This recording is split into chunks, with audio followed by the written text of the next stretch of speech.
इस वक्त आपकी स्क्रीन पर दो तस्वीरें हैं।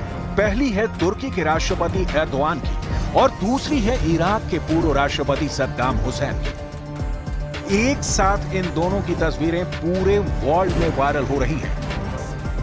एक साथ दोनों की तस्वीरें जारी की हैं इजरायल की विदेश मंत्री इजराइल काट्ज ने। इजरायल की यह तस्वीर जवाब है तुर्की को, लेकिन किस बात का जवाब, इसकी डिटेल बहुत दिलचस्प है, क्योंकि फिलिस्तीन के समर्थन में एर्दोआन की खुली धमकी। इजरायल में घुसकर तुर्की करेगा हमला। एर्दोआन ने कहा कि लीबिया की तरह इजरायल को मारेंगे, नागोर्नो काराबाख की तरह इजरायल को तबाह कर देंगे। तुर्की के राष्ट्रपति एर्दोआन दूसरे मुस्लिम देशों की तरह इजरायल से दुश्मनी पालते हैं, लेकिन अब तक हमास के लिए इजरायल में घुसकर उसे तबाह और बर्बाद करने की धमकी नहीं दी थी। ये पहली बार हुआ है कि एर्दोआन ने सीधा इजरायल को घर में घुसकर मारने की धमकी दी है। एर्दोआन के तेवर देखिए और उनके शब्दों को बहुत गौर से सुनिए, क्योंकि बयान के बाद जो हालात पैदा हुए हैं उसे देखकर लगता है कि अब फिलिस्तीन इजरायल जंग में डायरेक्ट होने जा रही है तुर्की की एंट्री। मतलब इजरायल तुर्की का युद्ध तय है। Bu sanayinde bizim ithalat ihracatımız neydi? Nereye geldi? Ama sevgili kardeşlerim, bunların hiçbiri bizi aldatmasın. Biz çok güçlü olmalıyız ki bu İsrail Filistin'e bu akara makarayı yapamasın. Biz nasıl Karabağ'a girdiysek, nasıl biz Libya'ya girdiysek, bunun benzerini aynen onlara da yaparız.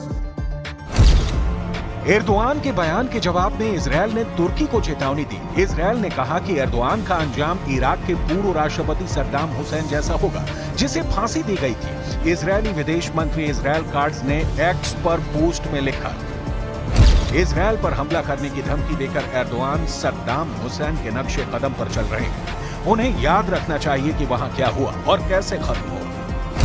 अपने इसी x post में Israeli विदेश मंत्री ने सद्दाम हुसैन और Erdogan की photo भी share की है। एर्दोआन इजरायल के गाजा में सैन्य अभियान के कट्टर विरोधी रहे हैं और अब खुलकर इजरायल को सबक सिखाने की वार्निंग दे रहे हैं। हालांकि बड़ी चतुराई से एर्दोआन ये टाल गए कि इजरायल पर वो हमला कब करने वाले हैं।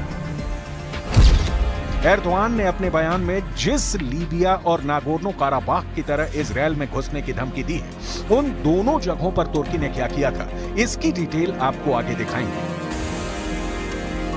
इजरायल मुस्लिम देशों के बीच बसा यहूदी देश है। गाजा में इजरायल के घुसने का विरोध सारे मुस्लिम देश कर रहे हैं, लेकिन जो देश खुलकर इजरायल के खिलाफ खड़े हैं उन तुर्की, ईरान, लेबनान, यमन जैसे देश शामिल हैं। ईरान के समर्थन से यमन के हूथी विद्रोही और लेबनान का हिजबुल्ला इजरायल पर हमले कर रहा है।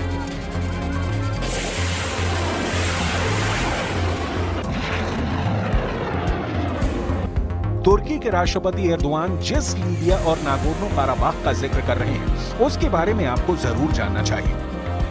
तुर्की की सेना ने लीबिया में 2020 में संयुक्त राष्ट्र मान्यता प्राप्त government of national accord of Libya का समर्थन किया था।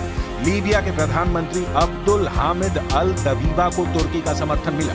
तुर्की ने यह इसलिए किया क्योंकि इसका मकसद था लीबिया के बाजार में तुर्की कंपनियों के लिए अवसर सुनिश्चित करना। इसी तरह अजरबैजान और आर्मेनिया के नागोर्नो काराबाख संघर्ष में भी तुर्की ने अपनी भूमिका निभाई थी। तुर्की ने अजरबैजान को सैन्य प्रशिक्षण और आधुनिकीकरण सहायता मुहैया कराई थी। एर्दोआन के इजरायल में सैन्य कार्रवाई की धमकी उस समय आई है जब गाजा में हालात लगातार बिगड़ते जा रहे हैं। नेतन्याहू के ऐलान के मुताबिक गाजा में हमले हमास के आखिरी आतंकवादी की मौत तक जारी रहे।